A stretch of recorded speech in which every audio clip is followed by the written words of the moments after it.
Muhammad SAW, bukankah aku telah lapangkan keadaan hatimu? Maka jangan engkau sempitkan sehingga engkau sulit mengatasi persoalan yang tengah engkau hadapi. Kalau engkau mau melihat bagaimana kekuatan lapang hatimu itu, cobalah flashback ke belakang. Wa wada'na anka wizra. Bukankah banyak masalah dulu yang pernah aku tuntaskan dan selesaikan? Alladzi anqadha dhahrak, bahkan diantaranya ada yang memberikan beban begitu kuat sehingga terasa dari kepala sampai dengan ujung kaki. Kamu dengan satu masalah ini seakan-akan semua hilang kamu dapatkan. Padahal aku telah angkat engkau dari status yang terdahulu nggak punya apa-apa sampai punya apa-apa. Rumah mewah, kendaraan bagus, aset banyak, tabungan masih 10 miliar, proyek gagal 50 miliar, langsung nangis seakan-akan nggak kenal Allah. Kenapa saya ya Allah yang harus begitu? Kamu nggak ingat dulu nggak punya apa-apa? Aku angkat. Ya, pakaian kamu bagus, mobil kamu gonta-ganti, sampai sekarang yang ganti belum dipakai ke masjid, kata Allah. Rumah yang luas itu belum pernah dipakai sholat sebagian-bagian rumahnya. Ya, baju yang di lemari itu ada yang belum pernah dipakai ibadah. Tabungan juga belum tentu kamu bawa sampai dengan meninggal. Kenapa hitungan yang begitu luas tidak pernah kamu kemudian pikirkan untuk melapangkan hatimu, tapi karena satu persoalan kamu lupa dengan semua anugerah yang telah aku berikan. Jadi kalau Allah nguji satu hal, ini kesimpulan cepat di ilmu hikmahnya. Allah menguji satu hal yang kita lihat sebagai sesuatu yang gagal, itu tandanya kita diminta mengingat dengan syukur pada sesuatu yang telah kita dapatkan sebelumnya. Kalau mampu mendapatkan itu, maka itu modal awal untuk melipatkan anugerah yang sekarang kita anggap gagal. Ya, setiap masalah ada solusinya, bahasa gampangnya pasti selesai. Kalau Anda menghadapi masalah, apapun itu, seberat apapun, cepat katakan, jangan pakai jeda. Pasti selesai. Nggak ada yang nggak ada solusinya. Insya Allah selesai. Katakan dulu. Katakan pada dirimu, masalah ini pasti selesai. Tidak ada masalah yang tidak ada solusinya. Kalau kamu belum yakin juga, nah, tegaskan pada jiwamu, pasti selesai. Walaupun hati sudah tenang, tidak menghilangkan ikhtiar kita untuk menyelesaikan persoalan. Kalau sudah tenang, cepat selesaikan dengan ikhtiar, jangan ditunggu. Keseriusan. Jadi kalau pengen sukses, sungguh-sungguh. Bismillahirrahmanirrahim. Assalamualaikum warahmatullahi wabarakatuh. Semua masalah yang kita hadapi bisa diterima oleh jiwa kita. Ini kalau bukan yang ciptakan Allah, Pak. Konslet diri kita ini. Dispenser pencet terus, pencet, mati, hilang panasnya itu. Siapa yang masak mie tadi yang basahnya dingin tuh? Hah? Coba terus, mesin mobil digeber terus, geber, rusak. Ini kalau bukan Allah yang ciptakan, nggak bisa nampung masalah banyak ini. Nah, Allah ingin menunjukkan lewat kuasanya, dikasih masalah itu untuk menunjukkan, tuh ini ciptaan saya, setiap masalah terima. Cuma ternyata latihan masalah itu pada akhirnya untuk memberikan kemudahan kepada kita, melapangkan kembali jiwa kita sehingga masalah di masa depan yang lebih besar bisa kita terima dengan mudah. Kalau nggak pernah latihan kaget, Pak. Nggak pernah latihan kaget. Ya, belum nikah nggak pernah punya masalah, begitu nikah besoknya langsung pisah. Nggak pernah menerima masalah. Jadi berbahagialah kalau sedang punya masalah, karena hakikatnya masalah diberikan untuk memberikan kelapangan pada jiwa. Semua mesti diuji. Kan kemarin kita belajar, ya, hidup itu standarnya ada ujian. Sukses ada ujian, sekolah naik tingkat ada ujian. Melewati ujian memberikan ketahanan. Begitu sering diuji makin kuat. Ya, sehingga naik kelasnya lebih cepat. Itu poinnya. Ya, kadang-kadang orang nggak pengen diuji, pengen lulus, kan repot tuh. Ya, baik, nyambung ya. Alam nashrah laka sadrak wa wada'na anka wizrak alladhi anqadha dhahrak. Nah, ini bagian kedua tuh. Muhammad SAW, bukankah aku telah lapangkan keadaan hatimu? Maka jangan engkau sempitkan sehingga engkau sulit mengatasi persoalan yang tengah engkau hadapi. Kalau engkau mau melihat bagaimana kekuatan lapang hatimu itu, Cobalah flashback ke belakang. Wa wada'na anka wizra. Bukankah banyak masalah dulu yang pernah aku tuntaskan dan selesaikan?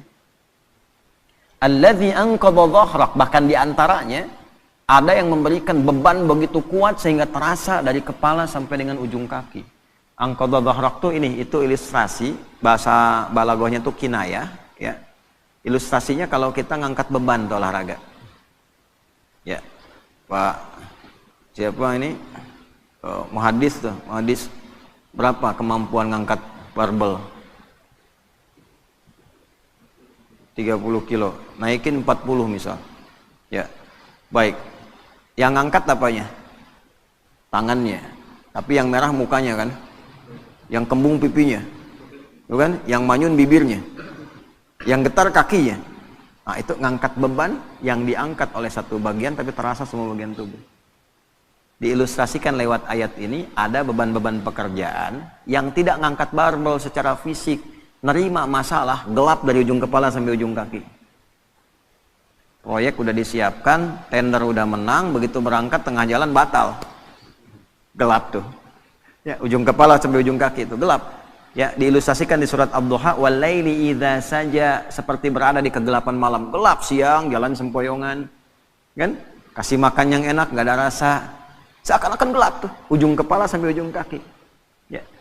Maka Allah memberikan pesan kepada kita, hei, jangan karena sempit hatimu itu yang sudah aku ciptakan lapang, menjadikan engkau gelap dan sempoyongan seakan terkena beban yang begitu berat, hanya dengan satu persoalan. Padahal dulu selama engkau hidup, begitu banyak ribuan persoalan yang sudah aku tuntaskan. Ya. Maksudnya begini, kalau engkau dengan satu persoalan merasa sempit, coba caranya ingat-ingat ribuan persoalan yang dulu yang pernah aku selesaikan. Apa dengan satu masalah ini engkau menjadi gagal untuk memperluas hatimu, sedangkan yang dulu ribuan telah aku selesaikan? Nah, ini diterjemahkan ke dalam bahasa psikologi yang singkat tuh begini. Bahasa singkatnya, yang dulu aja selesai, masa yang ini nggak selesai. Gitu bahasa kitanya tuh. Ya. Jadi kalau kita dihadapkan pada persoalan, seberat apapun, lapangkan hati kita. Teknisnya bagaimana? Teknisnya yang dulu aja selesai, insya Allah yang ini pun selesai. Kalimat itu ketika keluar dari dalam lisan kita, dari kedalaman jiwa kita, setidaknya secara psikologi akan memberikan kelapangan kepada jiwa. Sehingga solusi kalaupun belum datang, hatinya sudah tenang. Ya. Nah, kalau itu nggak muncul, kepanikan itu lebih dahsyat. Kepanikan yang ditunggangi oleh setan itu musibah yang mencelakakan. Jelas ya? Nah, ini bagian pertama tuh. Nah, lalu belum berhenti sampai di sini. Wa rafa'na laka. Nah, ini yang hebat nih. Kamu dengan satu masalah ini seakan-akan semua hilang kamu dapatkan. Padahal aku telah angkat engkau dari status yang terdahulu nggak punya apa-apa sampai punya apa-apa. Rumah mewah, kendaraan bagus, aset banyak, tabungan masih 10 miliar. Proyek gagal 50 miliar, langsung nangis seakan-akan gak kenal Allah. Kenapa saya ya Allah yang harus begitu? Kamu gak ingat dulu gak punya apa-apa? Aku angkat. Ya, pakaian kamu bagus, mobil kamu gonta-ganti, sampai sekarang yang ganti belum dipakai ke masjid, gak tahu. Rumah yang luas itu belum pernah dipakai sholat sebagian-bagian rumahnya. Ya, baju yang di lemari itu ada yang belum pernah dipakai ibadah. Tabungan juga belum tentu kamu bawa sampai dengan meninggal. Kenapa hitungan yang begitu luas tidak pernah kamu kemudian pikirkan untuk melapangkan hatimu, tapi karena satu persoalan kamu lupa dengan semua anugerah yang telah aku berikan. Jadi kalau Allah menguji satu hal, ini kesimpulan cepat di ilmu hikmahnya. Allah menguji satu hal yang kita lihat sebagai sesuatu yang gagal, itu tandanya kita diminta mengingat dengan syukur pada sesuatu yang telah kita dapatkan sebelumnya. Kalau mampu mendapatkan itu, maka itu modal awal untuk melipatkan anugerah yang sekarang kita anggap gagal. Gampangnya gini nih, ada proyek nih, ya. Nilainya misalnya 1 miliar. Udah proses bagus, tiba-tiba di tengah-tengah gagal. Padahal tendernya dapat, kemudian juga penawarannya bagus, disetujui. Begitu kita mau dapatkan, gagal. Maka ayat ini mengajarkan, jangan cepat simpulkan yang salah dulu. Lapangkan hatimu, syukuri dulu, flashback pada yang telah Allah berikan sebelumnya.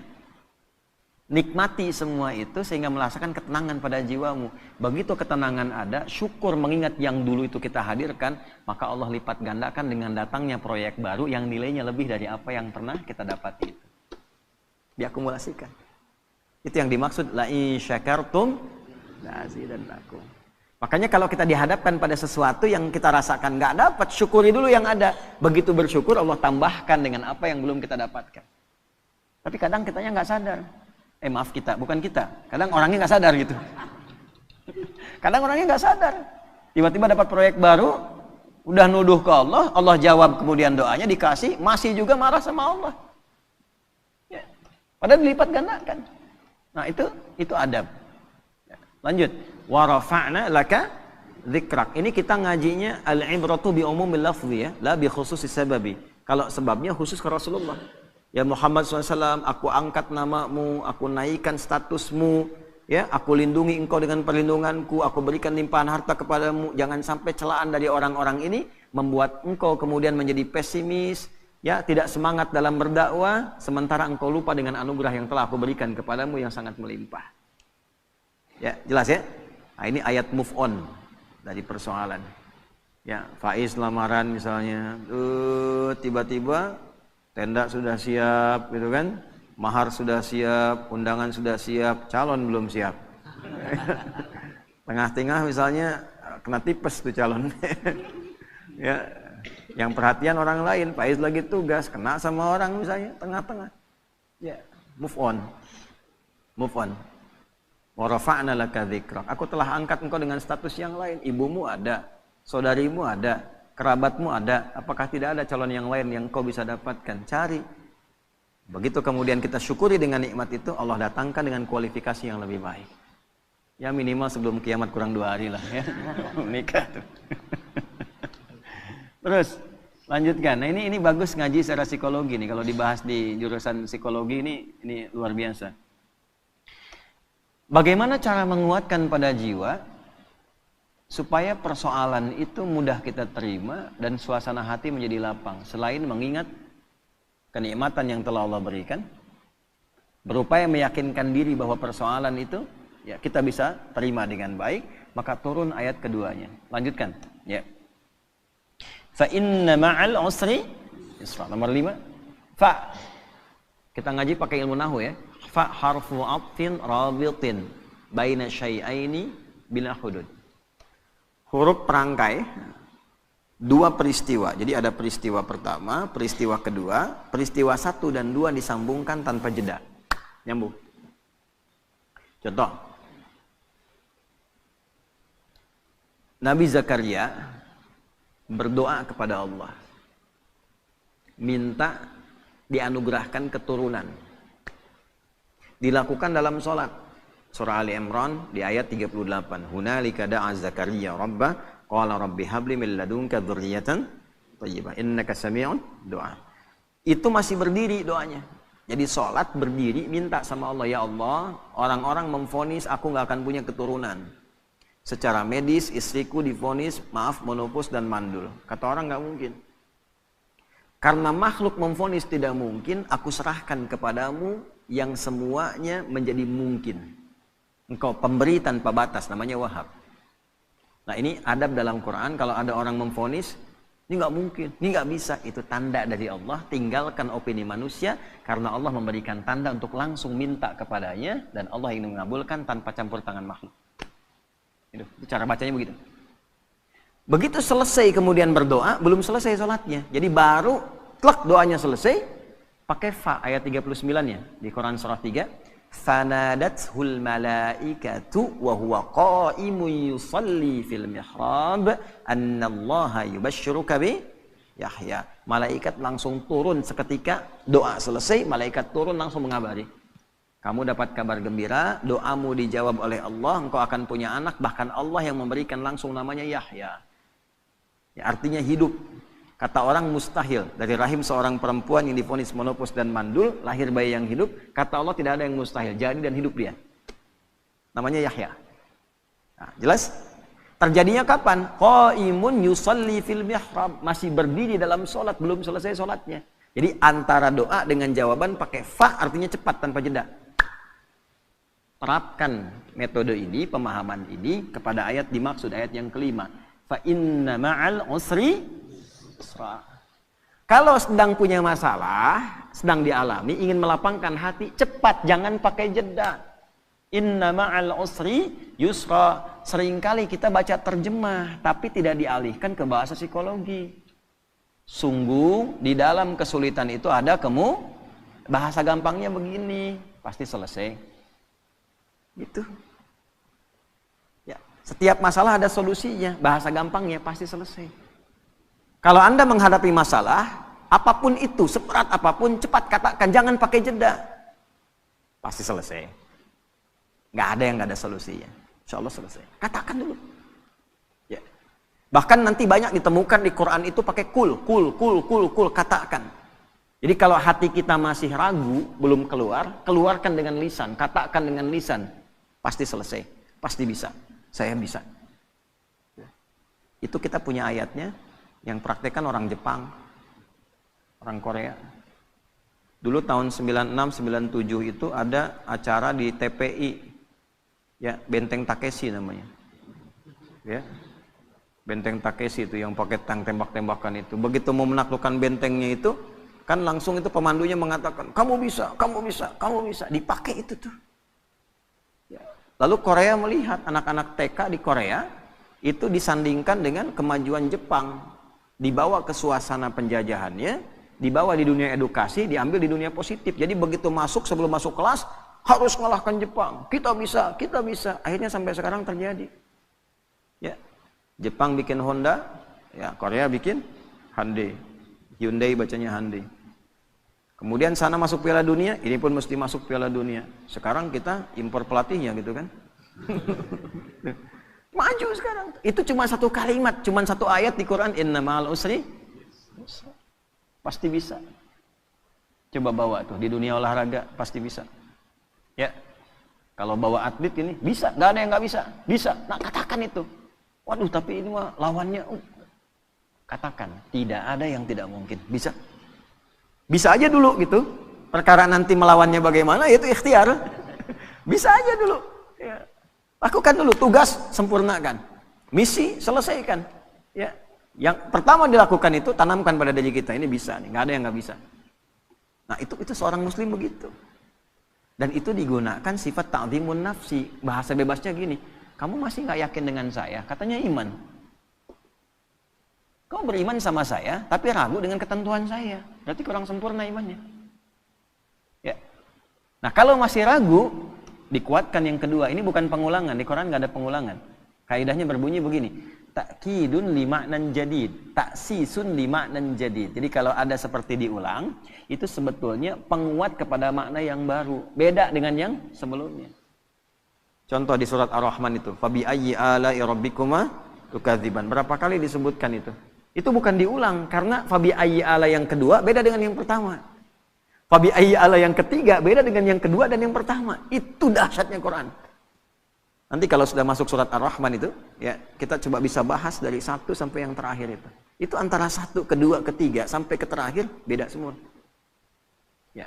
Nah ini yang kedua, seakan-akan kita menemukannya seperti pengulangan. Satu, fa inna ma'al usri yusra. Dua, inna ma'al usri yusra. Bagaimana menerjemahkannya? Ya, katakan pada dirimu, masalah ini pasti selesai. Tidak ada masalah yang tidak ada solusinya. Kalau kamu belum yakin juga, nah, tegaskan pada jiwamu, pasti selesai.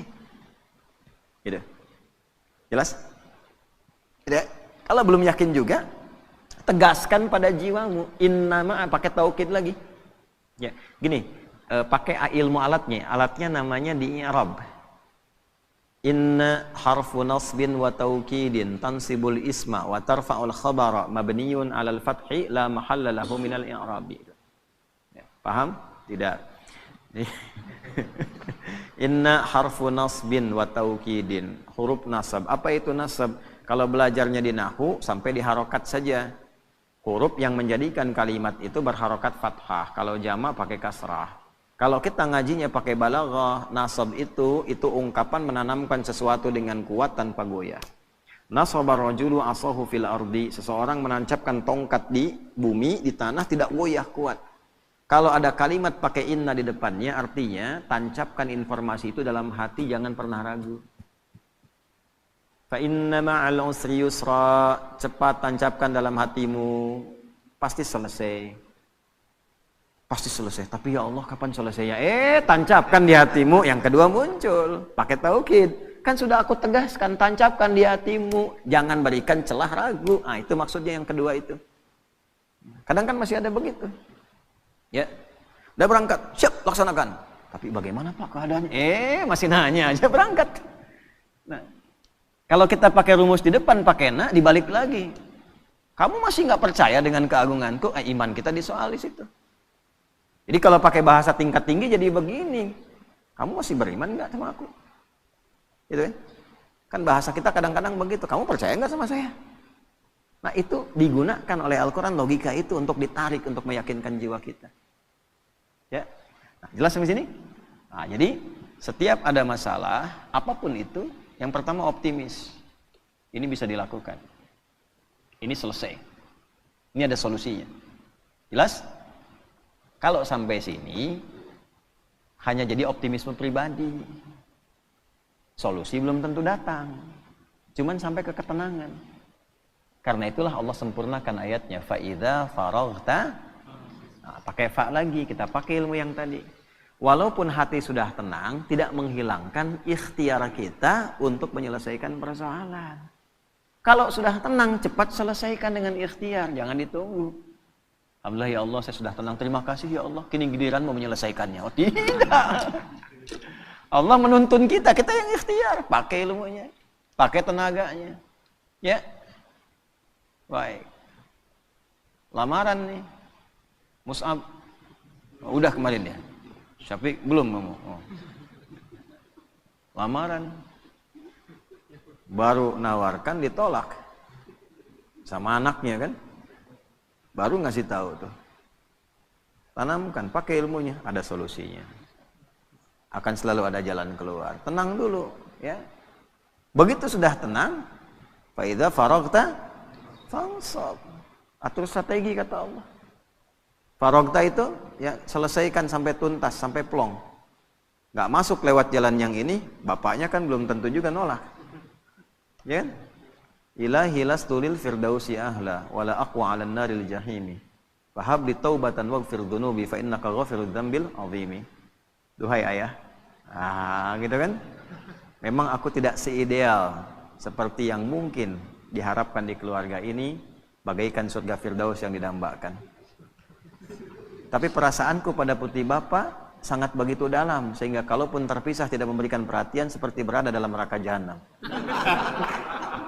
Fahabli taubatan waghfir dzunubi, aku menyadari aku punya kekurangan, tapi aku akan tunjukkan bisa menutup itu dengan kehadiran putri Bapak. Mohon dimaklumi, mohon toleransi, fa innaka ghafirudz dzambil 'azimi, karena saya yakin Bapak itu pribadi yang penuh kasih dan perhatian. Jadi itu. Ya. Nah, jadi maksudnya apa? Ini kan cuma contoh aja. Nah, anak-anak muda kan banyak di sini. Ya, itu saya kasih ilmu itu dipraktekkan jadi tuh. Ada yang ditolak anaknya 3 kali, bapaknya datengin tuh. Ya, jadi. Ya, dalam beberapa hal gitu ya, beberapa kondisi. Nah, saya mau kembalikan pada satu sisi dan hikmah akan datang setelah itu. Kalau ada pekerjaan apapun, tugas di kantor, apapun itu, optimis dulu. Setelah itu ada ketenangan. Nah, kalau sudah tenang, ilmu dipakai. Siapkan strateginya, eksekusinya bagaimana. Nanti kalau kita masuk ke manajemennya itu ada di Al-Baqarah ayat 214 untuk manajemen persoalannya. Solusinya di Ali Imran ayat 142. Ini bukan ilmu takatik ya. Di Quran itu nanti ada numerik tentang keistimewaan angka-angka. Problem 214, Quran surah 2. Ayatnya 214 itu posisinya kanan bawah. 214. Begitu diberi solusi, pindah ke surah 3, naik ke atas, paling kiri sebelah atas. Di dari bawah dipindah ke atas. Terus problemnya dipindahkan ke belakang, 142. Quran surah 2 ayatnya 214. Begitu naik ke atas, kiri atas, naik dari bawah ke atas, duanya dipindah. Jadi yang dua itu yang persoalan dipindahkan ke akhir. Jadi ayat 142.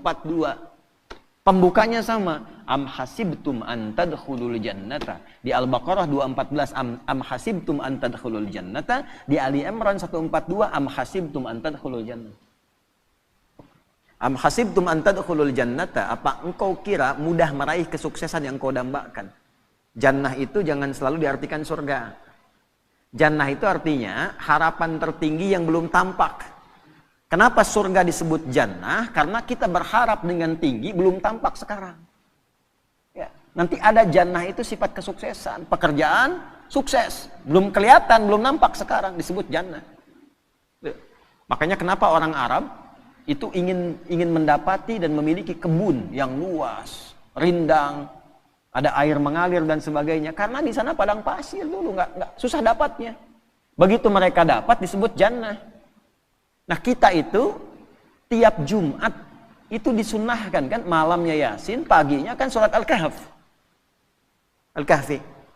Ya, Yasin untuk penguatan secara spiritual. Kalau sudah dekat dengan Allah, kenal dengan Rasulullah, gitu kan, dipraktekkan. Nah, manajemen prakteknya itu, implementasinya, itu secara konseptual di surat Al-Kahf, sepekan sekali. Kan ada 4 kisah viral tuh. Tentang pemuda yang konsisten. Yuk, mumpung masih muda, harus punya visi. Visi membangun, visi penguatan, visi mencerahkan, visi konsisten pada kebenaran. Kan? Setelah itu kisah apa? 2 orang sahabat. Kan 4 kisah tuh.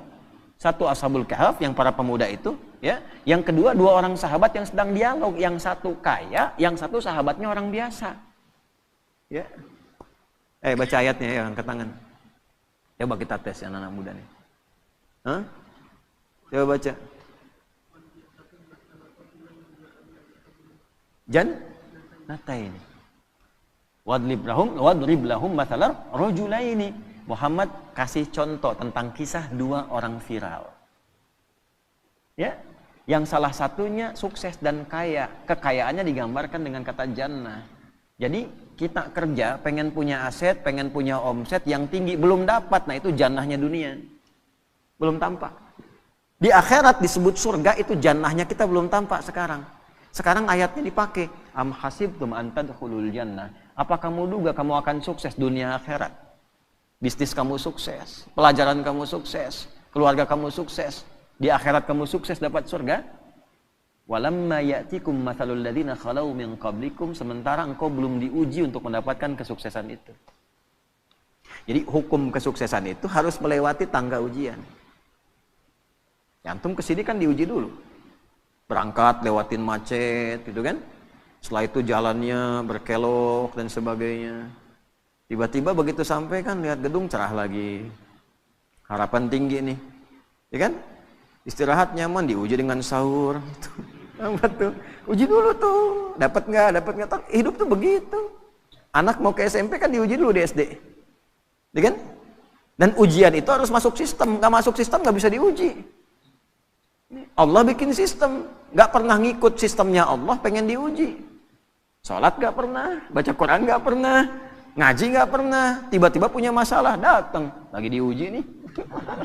Nggak pernah sekolah ikut ujian. Gitu kan? Nah balik nih ke yang tadi itu ya. Nah sementara engkau belum diuji. Jadi ini secara fikihnya kita ambil gini kesimpulannya. Jadi sebetulnya kalau kita mendapatkan ujian itu hasil doa kita. Misal ya Allah saya pengen lulus nih ke satu kampus A. Dikirim tuh ujian. Menghafal, belajar, ini diuji dan sebagainya. Itu diturunkan sifat itu untuk mengabulkan permintaan kita. Sama di pekerjaan juga begitu. Ya Allah saya pengen berkah, dikirimkan nih. Ini ujiannya begini. Nah, sifatnya sesuai kemampuan. La yukallifullahu nafsan illa masathumul ba'sa, yang kecil. Kalau harapan kecil, ujian kecil. Nggak mungkin antum punya cita-cita kecil, ujian besar, itu nggak mungkin. Pasti kecil. Dharra, menengah.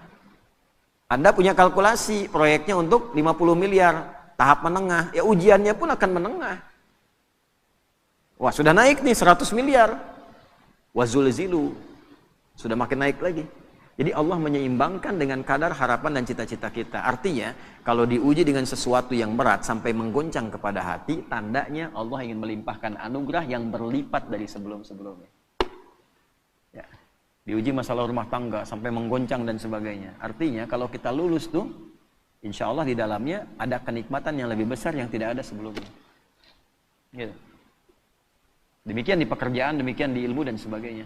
Cara menyelesaikannya bagaimana? Fa'idha faraghta, tenangkan dulu hati, lalu bikin strategi. Strateginya pindah ke Ali Imran. Ayat 142. Sebelum pindah di ujung Al-Baqarah ayat 214, itu kalimatnya begini. Hatta yaqula rasulu walladzina amanu ma'ahu mata nasrullah. Sampai nanti dipaksa ada orang mengatakan begini, ya Allah kapan ini selesai? Ya Allah kenapa harus saya? Kapan selesai? Nah itu kalimat manusiawi yang kadang keluar. Kalau sampai titik itu ada, solusinya langsung turun. Ala. Cuma sayangnya di terjemahan diartikan begini, ketahuilah. Gitu. Padahal ala itu harful ikhbar wa taukid. Huruf yang mengabarkan untuk meyakinkan. Bahasanya begini, ala yakinkanlah pada dirimu. Allahu Akbar. Nah gini ya. Kita sedang diuji dengan masalah. Berat masalahnya. Kita ngadu, ya Allah, sampai kapan ini berakhir? Turun jawaban, ketahuilah. Dengan yang kedua, turun jawaban, yakinkanlah pada dirimu. Kira-kira lebih berdampak mana? Satu atau dua? Ala inna nasrallahi qarib. Yakinkanlah pada dirimu. Aku tegaskan, tanamkan pada hatimu yang paling dalam, jangan pernah ragu. Pertolonganku akan segera datang untukmu. Nah, bagaimana menjemputnya? Ya, kalau dijemput kan lebih cepat. Ya, penghulu datang, ditelepon lagi, di mana Pak? Gitu kan, dalam perjalanan itu baru jalan dari rumahnya ke depan pagar. Dalam perjalanan. Sekarang kan banyak begitu kan? Di mana? Sudah on the way. On the way itu betul, itu jalan, baru jalan, belum sampai ke pangkalan. Gitu ya. Nah, makanya dipastikan dijemput supaya nggak telat. Cara menjemputnya bagaimana? Am hasibtum, dibuka dengan kalimat yang sama. Am hasibtum an tadkhulul jannata walamma ya'lamillahu alladhina jahadu minkum wa ya'lamas sabirin. Itu yang 142. Pindahkan problemnya 2 ke ujung jadi 142. Cara mindahkannya bagaimana? 1, jahadu, turunan kata al-juhdu. Juhdu itu kesungguhan, keseriusan. Jadi kalau pengen sukses, sungguh-sungguh. Ini yang belajar-belajar nih, kalau pengen jadi ulama serius. Makan serius. Gak ada nasi, mie diburu. Serius nungguin. Ngapalin Quran gak serius. Baru 2 ayat ngantuk tidur. Serius. Kan? Ngaji kitab gak serius. Makanya kitab setengah-setengah. Keluar fatwa kencang, begitu baca halaman berikutnya berubah. Serius, belajar serius. Pengen sukses, karir serius, sungguh-sungguh. Ya, pengen sukses pekerjaan, serius, sungguh-sungguh. Double, terus double, optimalkan. Serius. Bagaimana membangun keseriusan itu? Nah, itulah indahnya Quran, tuntas. Ini bukan cuma serius, tapi bagaimana langkahnya? Ada 3 turunannya. Juhdun itu 3. 1, dari kata juhdun muncul kata ijtihad. Ijtahada yajtahidu. Kesungguhan melahirkan konsep. Masih terkonsep. Secara konseptual apa? Strateginya apa? Mitigasinya bagaimana? Itulah sebabnya sholat pertama kita disebut subuh. Dari kata asbah, yang sudah siap dengan rencana yang terukur. Jadi nggak ada orang Islam bangun dari tidur kecuali sudah tahu planningnya apa. Jam 7 apa yang dikerjakan, jam 8 ada. Ini iktikaf jam 10 ngapain, jam 12 ngapain, tengah malam ngapain. Terukur. Orang yang punya konsep dan terukur dengan program, maka teratur aktivitasnya. Jelas capaiannya. Ya. Jadi semua terukur, bisa disentuh, bisa dilihat, bisa dijangkau. Terasa.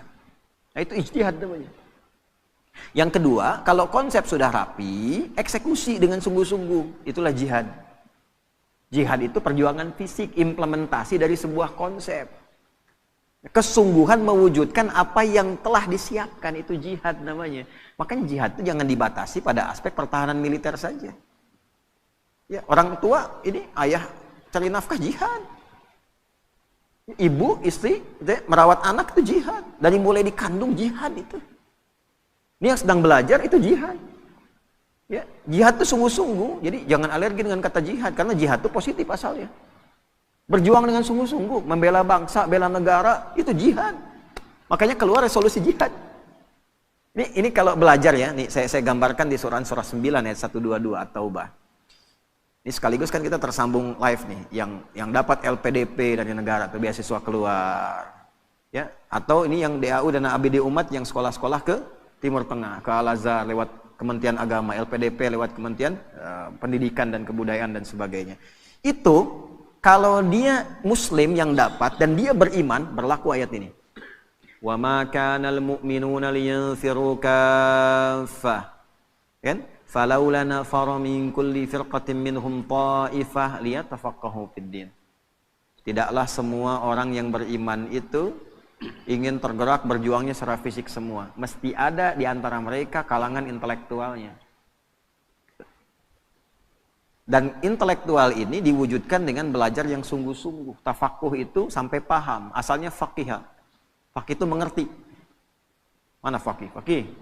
Nah, mengerti dia sekarang waktunya tidur. Ini nggak ada di sini. Nah, fikih itu paham, mengerti. Ya. Tafakuh berusaha sampai paham. Jadi orang beriman tuh gini, kalau belajar sampai ngerti. Ya, duduk paling depan. Nggak paham tanya. Jadi beda antara masuk dengan keluar. Masuk belum paham, keluar harus paham. Itu orang beriman. Bukan duduk paling belakang, nitip absen, nggak pernah nanya, ujian minjem catatan teman gitu kan. Pinter iya, cuman terbatas sampai ujian, habis ujian hilang. Gitu. Syahadi wallahi katanya, ajaban laza. Gharib Indonesia. Jadi orang Afrika datang ke saya bilang, jadi ini Indonesia ini teman saya ajaib nih. Bingung saya. Kenapa? Kemarin ujian. Aneh belajar udah 3 bulan nih katanya. Malamnya itu, besok mau ujian, teman saya si Fulan pinjam catatan. Itu begitu keluar, saya 7,5, dia 8 kan. Saya bilang dia belum tahu sistem SKS tuh. Sistem kebut. Oh sekarang ada yang sejam pak. Itu. Nanti satu saat kita belajar bagaimana anugerah Allah kepada kita yang kita syukuri sebagai bagian dari warga negara, bangsa dan masyarakat Indonesia. Orang Indonesia itu luar biasa. Oleh Allah dikasih nikmat yang banyak. Apa aja dari tubuhnya itu selalu istimewa. Saya gambarkan satu lidah aja nih. Kita itu lidah yang paling fleksibel termasuk di dunia. Dipakai bahasa apapun cepat. Silakan Anda lihat ya. Dengan segala hormat, ini untuk menunjukkan saja anugerah ya, tahadus binikmah. Orang India belajar bahasa Inggris, akan kelihatan cengklok Indianya. Selancar-lancarnya orang India bahasa Inggris, akan tetap kelihatan India. Cina pakai bahasa Arab, akan tetap kelihatan Cinanya. Orang kita. Assalamualaikum. Kaifa halak? Masya Allah, suka bumi. Oh bedunnya. Ya, saya tugas 2010. Oh badan besar begini gitu kan, datang nyalamin para jemaah kita di bahasa Arab fasih, ternyata suka bumi.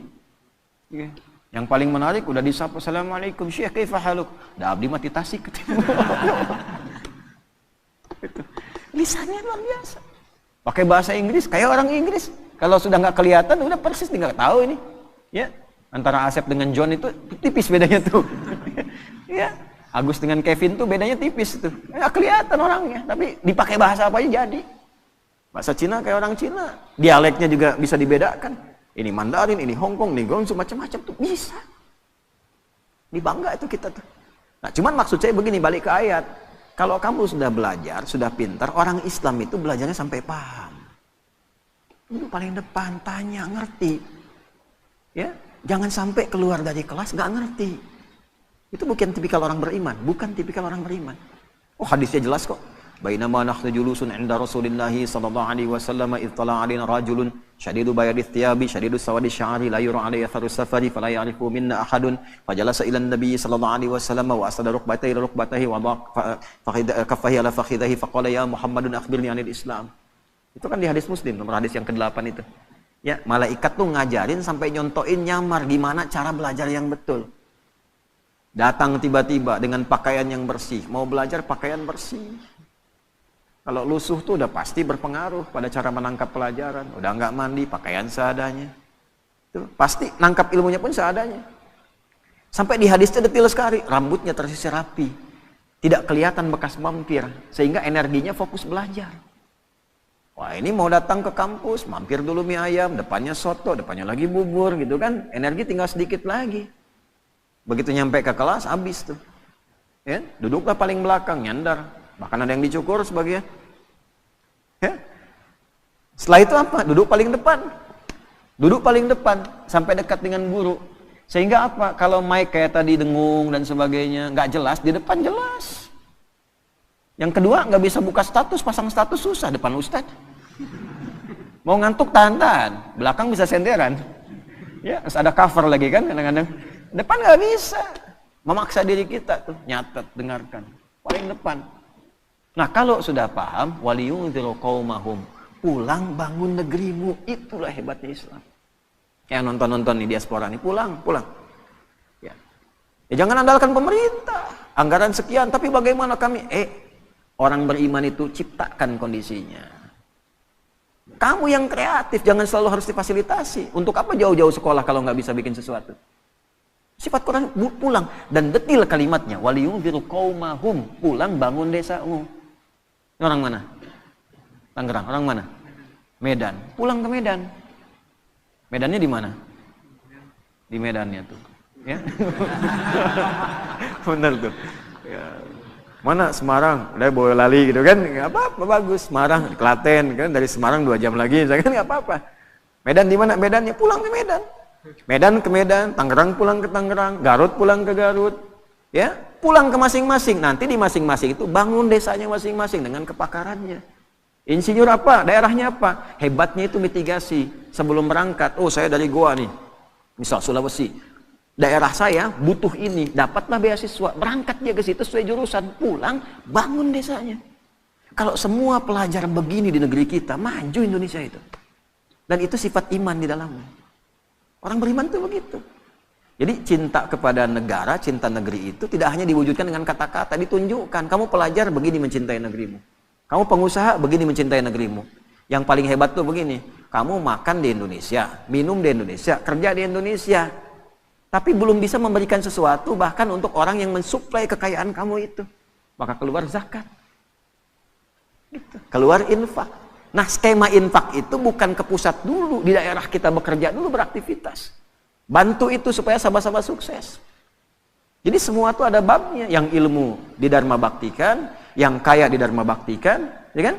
Jangan sampai makan di sini, minum di sini, harta dibawa keluar, ya kan? Yang dibangun yang di luar, di dalam nggak dapat apa-apa. Itu bukan tipikal orang beriman. Ini kita ngaji Quran ya, sebagai spirit orang Islam. Apalagi Ramadan. Nah, jadi itu sifatnya. Ya, jihad. Termasuk di bidang militer. Negara kita butuh, hadir kita. Niatnya apa? Membuktikan keimanan kita. Makanya nggak bisa dipisahkan tuh. Antara sifat-sifat spiritual ya dengan sifat-sifat pengabdian sosial. Dan bersyukurnya di negara kita difasilitasi dasar negaranya. Pasal 29 ayat 1, negara berdasar atas ketuhanan yang maha esa, diwujudkan di Pancasila, ketuhanan yang maha esa. Implementasinya apa? Ada kemanusiaan, ada persatuan, ada kerakyatan, ada keadilan. Tapi tidak mungkin terwujud kalau tidak ada ketuhanan. Nah, orang Islam memahami itu bagaimana? Di semua bidangnya. Kalau pelajar berketuhanan, belajar yang benar, pulang, bangun negeri. Ya. Bisnis, sukses, pulang, bangun. Kepakarannya Dharma Baktikan. Tanya apa yang bisa saya berikan. Itu poinnya. Jelas? Nah, tidak salah kalau mau di luar cari pengalaman silahkan. Tapi pada akhirnya mesti ada niat untuk kembali membangun. Karena yang ditanya itu adalah amanat tempat kita berpijak. Nah, yang paling sekarang harus diluruskan itu adalah yang sekarang dicitrakan, dipotret. Nggak pengen yang itu muncul, maka ada yang bikin tuh, dibikin-bikin. Jihad itu ekstrim, jihad itu teror. Gitu. Kita dibelokkan dari makna yang sesungguhnya, sehingga anti dengan kalimat jihad itu. Padahal itu positif. Seakan-akan hilang di fikih. Dipahaminya, nembak orang dibikin jihad. Judulnya. Bom orang dibikin jihad. Itu yang salah. Nabi sudah mewanti-wanti dari dulu. Hati-hati itu di hadis Muslim. Akan ada orang yang kelihatan seperti sholat, seperti puasa, seperti zakat. Tapi ternyata dalam saat yang sama mencela orang. Syatana hadza wa qadzafa hadza, menuduh orang. Itu level yang kecil-kecil ya. Wa daraba hadza, senangnya kelahi. Ya, kelihatannya sholat, tapi keras. Kerasnya itu tidak pada tempatnya. Kelahi, caci maki, ya. Puncaknya apa? Wasafa kadama hadza, menumpahkan darah dan membawa nilai agama di dalamnya. Tembak orang, Allahu Akbar, bom orang, Allahu Akbar. Itu Nabi sudah bilang 15 abad yang lalu. Ya, hati-hati kata Nabi itu, hati-hati. Orang yang seperti itu nanti perbuatan buruknya akan menghilangkan amal baiknya. Sholat nih, setelah sholat mencaci, nggak tanggung yang dicaci imamnya misalnya. Ya, misal saja, misal. Itu pahala sholatnya langsung ditransfer ke imamnya, selesai. Kalau habis nggak punya lagi modal baik, maka keburukan si imam yang jelek misalnya itu ditimpakan kepada orang bicara tadi. Fatuli hafidnar, dilemparkan ke neraka tuh. Ya, makanya waktu kejadian bom Jalan Tamrin itu, wah meledak tuh. Tuh, saya dapat pertanyaan, Ustadz, apakah bom di Jalan Tamrin termasuk jihad fisabilillah? Bilang, Mas, sependek pengetahuan saya, jihad fisabilillah itu jihad di jalan Allah, bukan di Jalan Tamrin. Nah itu ya, penting belajar itu tuh. Iyakum wa iyahum, kata Nabi akan muncul nanti kita itu pada bingung. Ada orang gelarnya sama semua, ustadz semua tuh. Ustadz, bisa kiai, bisa macam-macam. Itu banyak nanti hal seperti itu terjadi. Lalu yuhadditsunakum bima lam tasma'uhu aw yasma'uhu aba'ukum. Bikin kamu bingung. Ini agama bukan, benar bukan, lain bukan. Iyakum wa iyahum. Kembali ke standar. Standarnya Qur'annya ini, hadisnya ini, ulama kita ngajarin ini. Kalau sudah masyhur itu dan menyalahi, iyakum, tinggalkan saja. Kalau tidak ada pengikutnya nanti hilang sendiri. Itu. Nah, cuman problemnya kadang pasar bebas. Di kita itu begini, sudah tahu salah tapi ada aja pengikutnya. Kan kita tahu setelah Nabi Muhammad tidak ada nabi baru. Kita tahu itu palsu tapi ada aja pengikutnya tuh. Ya? Nah, itu problem. Fa idza faraghta fansab. Jadi kalau ada masalah selesaikan, jangan didiamkan. Selesaikan. Tuntaskan. Kalau didiamkan terakumulasi. Tenangkan hati, selesaikan, jangan ditunda-tunda. Cepat, pakai fa idza faraghta fansab. Dan terakhir, wa ila rabbika tawakkal. Sudah, yang aku tugaskan sebagai penutup, kata Allah, yang aku tugaskan kamu ikhtiar, bukan menentukan hasil. Jadi kalau kerja, jangan orientasi pada hasil, nanti kecewa ujungnya. Gitu. Hasil itu prerogatif siapa? Allah. Yang tahu maslahat bukan siapa? Yang tahu baik tidak siapa? Kan kita cuma pengen aja, tapi belum tentu itu baik untuk kita. Karena itu tawakal penting, serahkan pada Allah. Nah, mampir kita setelah kerja, datang ke masjid, atau sholat 2 rakaat, bilang, lakukan, ya Allah, saya sudah berikhtiar seperti apa yang telah Engkau perintahkan, dan saya bertawakal seperti apa yang telah Engkau janjikan. Jika dengan semua ikhtiar yang telah saya lakukan belum mampu menghadirkan apa yang Engkau janjikan, maka mohon berikan petunjuk kepada saya dengan cara apa lagi saya mesti menjemput apa yang Engkau janjikan. Kan rezeki itu dijanjikan, wa fis sama'i rizqukum wa ma. Rizkimu sudah aku tuliskan, kamu bergerak, aku berikan, aku janji itu. Kita nagih. Cuma nagih dengan cara yang benar. Nggak pernah ikhtiar nagih. Ya kan? Nah, jadi itu tuh. Jadi kalau Anda kerja, orientasinya hasil, nanti kecewa. Udah saya siapin, udah rapi, udah gini, ya nggak jadi. Sebenarnya Allah mau apa ya? Dia mau apa? Itu. Nah ini poinnya. Seringkali kita lulus dari rukun iman itu cuma 5, yang ke-6 jarang. Padahal dibuka dengan iman, yakin, nggak boleh ragu. Ini tiangnya 6 nih, nanti ada barcode di setiap tiang, bisa di-scan. Ya, ini 6 nih menggambarkan rukun iman. Jadi kalau ke masjid harus hatam keimanan itu. Di luar menara 5 tingkat rukun Islam, nanti boleh ada tangganya. Di setiap tingkatan itu ada spot untuk istirahat, nanti barcode-nya di-scan. Di situ ada penjelasan. Iman pada Allah, malaikat, kitab, rasul, kiamat, yang ter-6 qada dan qadar. Hatam di Allah, hatam di malaikat, sampai hari kiamat kita yakin ada. Tapi begitu qada dan qadar, bicara takdir, seringkali gagal di situ. Ya, seringkali gagal di situ. Kenapa harus saya ya Allah? Kenapa harus begini ya Allah? Katanya iman. Jelas ya? Nah itulah al-insyirah. Orang yang sudah bisa mengimplementasikan ini dalam kehidupan, maka hidupnya cenderung lebih lapang. Cenderung lebih tenang. Dan sebagai penutup, kadang-kadang ketenangan itu lebih mahal dibandingkan harta yang kita buru dan kita ingin dapatkan. Mas, ya. Pilih mana tuh? Kaya tapi gelisah atau miskin tapi tenang? Udah 2 aja, nggak usah cari yang lain. Saya tahu pengen kaya dan tenang. 2 kalau disuruh milih tuh. Ya kan tadi saya udah bilang cuma 2 pilihannya. Tapi kan manusia selalu mencari alternatif kan? Kan rumusnya gitu. Kalau terjebak dilema di antara 2 cinta, cari yang ketiga gitu kan? Ya. Artinya apa? Tenang itu penting. Karena itu sakinah didahulukan sebelum mawaddah. Ya. Wa ja'ala bainakum mawaddah. Tapi sakinah dulu, litaskunu ilaiha. Makanya singkatannya samara. Bukan masara. Ya kan, samara, sakinah dulu, baru mawaddah. Dan mawaddah itu kan cinta kasih yang dibangun dengan kebutuhan-kebutuhan materi. Ya, di balik materi ada cinta. Istri cemberut, datang dengan materi, kasih gelang 2 kilo, sembuh lagi tuh. Itu materi itu. Ya, pulang bawa bunga, Pak Ahmad bawa bunga pulang tuh. Wah, berbunga-bunga hati. Ya kan? Apalagi dengan emas, beremas-emas tuh. Jadi materi itu membawa cinta, tapi sementara. Sementara. Ya, rahmat itu perhatian yang dalam. Tapi kenapa sakinah duluan? Harta kalau dikumpulkan, tapi tidak membawa ketenangan, hampa kehidupan rumah tangga. Betapa banyak orang kaya yang pisah. Betapa banyak yang kaya yang sengketa. Kenapa? Karena tidak ada ketenangan.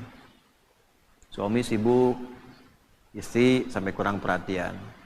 Istri sibuk, suami kurang perhatian. Padahal semua mencari, harapannya ingin kebahagiaan. Karena yang dicari, mawaddah dulu sebelum sakinah. Nah, sakinah itu ketenangan. Kita itu ngaji, kita sholat untuk tenang. Sebetulnya kalau orang sholat, dapat modal itu. Tinggal nanti dimudahkan untuk mawaddah. Makanya orang kalau rajin sholatnya, rajin baca Qur'annya, cenderung tenang keadaan hidupnya, damai. Apapun yang dikerjakan, solusi. Gitu. Alhamdulillah di kita itu masih konsisten sholat. Sampai ke kampung-kampung. Makanya gampang memadamkannya. Tenangnya tuh gampang. Gitu ya? Di tempat-tempat lain nggak mudah. Jepang agak susah sholat. Begitu banjir dikit, langsung bunuh diri tuh. Konslet dikit, bunuh diri tuh. Kita banjir berenang. Ya, konslet biasa aja gitu kan. Tungguin, sabar gitu kan. Padahal rekening listrik kalau telat bayar diputus hidupnya. Ya, maaf PLN ini kan live itu. Ya, contoh aja ya, begitu alhamdulillah kita syukuri ya. Baik, ini yang kita bahas di pertemuan subuh kali ini. Semoga Allah merahmati kita, memaafkan kita, memberikan kemampuan untuk mengamalkan apa yang kita pelajari, dan menjadikan pengamalan itu dapat membangun negeri, memakmurkan tempat yang kita pijak, dan mudah-mudahan itu dijadikan sebagai ibadah yang meringankan hisab kita di akhirat nanti. Allahumma taqabbal minna innaka antas sami'ul alim, tub 'alaina innaka antat tawwabur rahim. Allahumma rabbana atina fid dunya hasanah, fil akhirati hasanah wa qina adzabannar. Ati anfusana taqwaha wa zakkiha anta khairu man zakkaha anta waliyuha wa maulaha. Wa sallallahu ala sayyidina Muhammad wa ala alihi wa sahbihi ajma'in. Wa akhiru da'wana alhamdulillahi rabbil alamin.